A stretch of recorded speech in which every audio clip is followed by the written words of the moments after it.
ازيكم ورحمة الله وبركاته. النهاردة هنشرح مع بعض لضمة المكنة براذر، وكمان تشغيلها للمبتدئين اللي بيخافوا يقعدوا على المكنة وبيبقى عندهم رهبة من تشغيلها بطريقة سهلة وبسيطة. يلا مع بعض. أول حاجة هنعمل مع بعض، هنجيب البكرة، هنحطها في العمود الحديد دوت اللي هو عمود البكرة، هنمررها بدلائل الخيط، ده دليل الخيط. تمام. في هنا زي بكرة كده دوارة زنطوطة، بعد كده هنحطها في معيار الخيط ده. بصوا حضراتكم، في هنا مجرى كده حديد بتتفتح وتتقفل، الخيط بينزل جواه، بدخلها من هنا، ده معيار الخيط. تمام. بدخلها بينها كده واتاكد ان هي دخلت. بعد كده هنزل احطها في الخطاف، ده اسمه خطاف، وده الدليل بتاع الخيط اللي بيطلع واللي ينزل، ده اسمه دليل الخيط. ماشي. هحطها من الشمال لليمين، الخرم بتاعها بيبقى بالطريقه ده كده، ما بحطهاش عكس. تمام.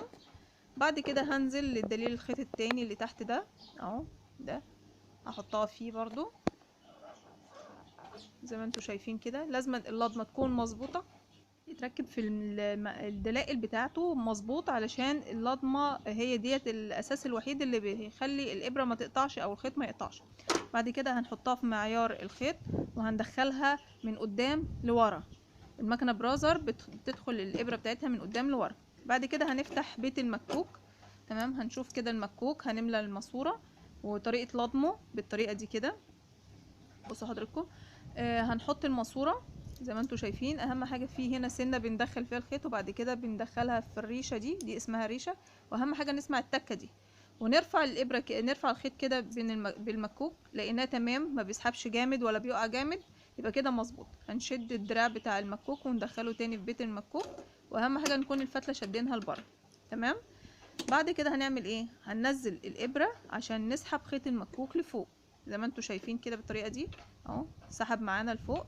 بقت عندنا ابره المكوك، فتله المكوك وفتله الابره مع بعض، بننزلها تحت الدواس. تمام. زي ما انتوا شايفين. بعد كده هنملى ماسوره المكوك بالطريقه دي. انا هلف البكره وهسيبها تشتغل، وانا بخيط هي هتملى لوحدها اوتوماتيك.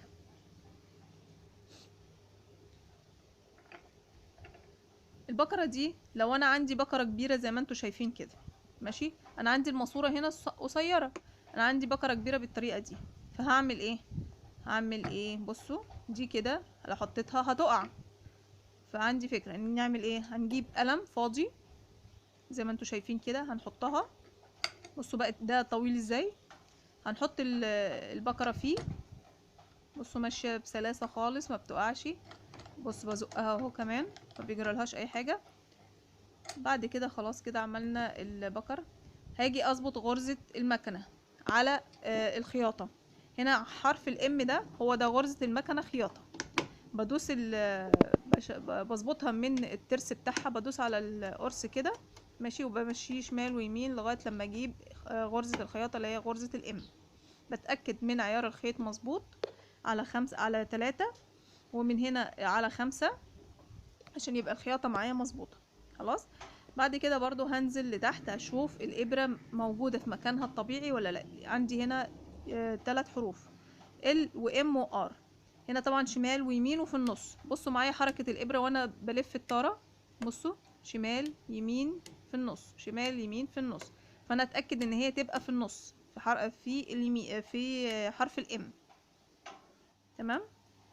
بعد كده هنبدأ نفك الإبرة علشان نشغل المكنة، علشان في ناس كتير قوي بتخاف تقعد على المكنة وتكون الإبرة ملضومة والخيط بيكلكع معاها. فهنشيل الماسورة تكون فاضية والإبرة مش موجودة، علشان نبدأ ندوس على الدواس، بحيث ان احنا ما نخافش من رهبة الدواس واحنا بندوس. زي ما انتوا شايفين معايا كده، انا جبت لكم الدواس قدام المكنه اهو، بدوس بالراحه بطرف صوابعي، واحده واحده، خطوه خطوه، لغايه لما احس ان خلاص رجلي خدت على الدواس. ادوس شويه بسرعه شويه بالراحه، شويه بسرعه وشويه بالراحه، لغايه لما خلاص بقت عندي ما عنديش رهبه. ابدا ايه، ارجع تاني اركب الابره. الابره ديت بتبقى فيها ناحيه مشطوفه وناحيه مبرومه، والخرم بتاعها بيبقى من قدام، المفروض يبقى عندي الخرم بتاعها من قدام. انا بركب على الناحيه المشطوفه، والمبرومه دي بتبقى قدامي بتبقى في وشي من قدام، والخرم بنفس الحكايه بيبقى في الوش من قدام. انا بركبها بالطريقه دي كده زي ما انتوا شايفين. بدخلها في المجرى بتاعتها. المجرى بتاعتها بيبقى ليها معيار، هي بتقف لغايه عنده. بعد كده بنقفل المسمار بتاعها كويس ونتاكد ان هو اتقفل كويس عشان ما تخبطش فيه.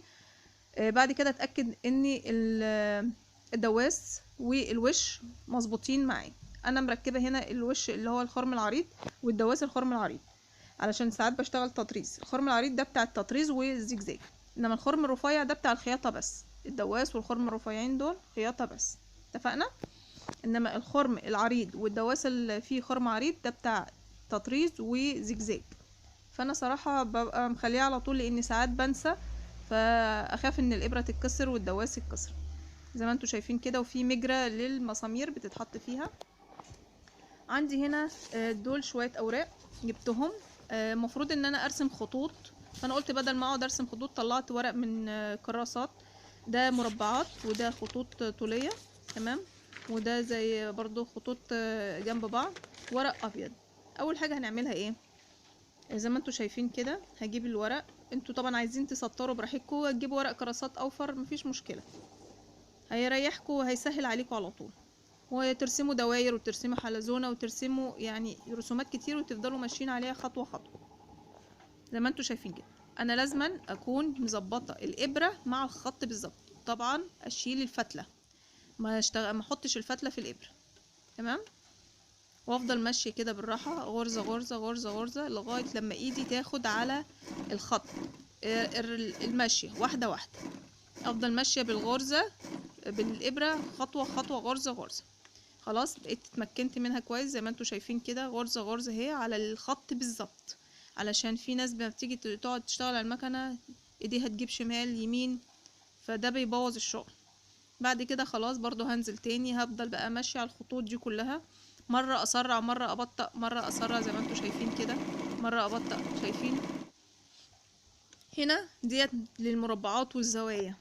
لما اجي مثلا لو عندي زاويه او عندي فيها حاجه زاويه قايمه، عايزه اقف عند الزاويه اعمل ايه؟ فاجي هنا اتعلم على المربعات اللي انتوا شايفينها دي، اقف بالابره جوه القماش او على الورقه، تمام، وامشي خطوه خطوه خطوه خطوه لغايه لما اجي عند الزاويه.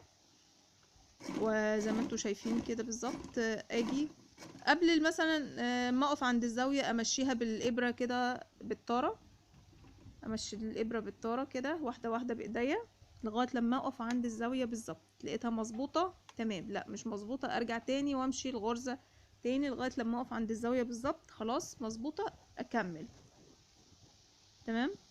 الخطوات دي مهمه جدا جدا جدا، وهتعلمك الخياطه بطريقه سهله وبسيطه، وهتخليكي ما عندكيش خوف ولا رهبه من القعاد على المكنه.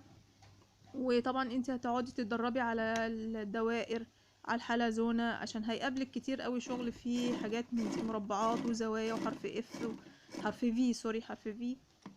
فانتوا زي ما انتوا شايفين كده، بصوا اهو انا اتدربت عليها معاكم، عملت الزوايا اهي. طبعا المربعات دي هتسهل عليا كتير، هفضل امشي على الورقة مربعات مربعات مربعات، واقف عند الزاوية واشتغل هنا. بعد كده لضمت الابرة ومليت المكوك، ونبدأ نشتغل خياطة فتلة فتلة ومكوك، وابدأ اشتغل كده زي ما انتوا شايفين على القماش على ورقة زي ما انتوا عايزين، وافضل امشي كده بالابرة والمكوك مصدومة خيط عشان اشوف تمام المكنة مظبوطة معايا، عياراتها مظبوطة، الغرزة مظبوطة، لغاية لما اتأكد خلاص تمام. امشي كده اي اشكال عشوائية بالطريقة دي. خلاص كده اتدربت على المكنة، بقيت متمكنة فيها، بقيت خلاص اعرف اقعد عليها. افضل بقى ايه، ابدأ اشتغل عليها شغل خياطة بقى زي ما انتوا شايفين، ما بقيتش اخاف منها خلاص. ابدأ بقى اشتغل واتكل على الله. شايفين الغرزة هنا بقى دوت لما اجي اعمل فرماتورة، بصوا هنا معايا انا بمشي كده قدام اهو، بصوا على حركة الدواس لما بدوس هنا في النص كده الدواس بيرجع لورا. شايفين كده؟ دي اسمها غرزة الفرماتورة او غرزة تثبيت، غرزة التثبيت بالشكل ده اهي، هيبقى بالشكل ده كده. شايفين تثبيت هنا غرزتين، بصوا كمان من ورا باينة اكتر اهي، دي اسمها غرزة فرماتورة. ان شاء الله الفيديو يعجبكم، اشوفكم على خير. السلام عليكم ورحمة الله وبركاته.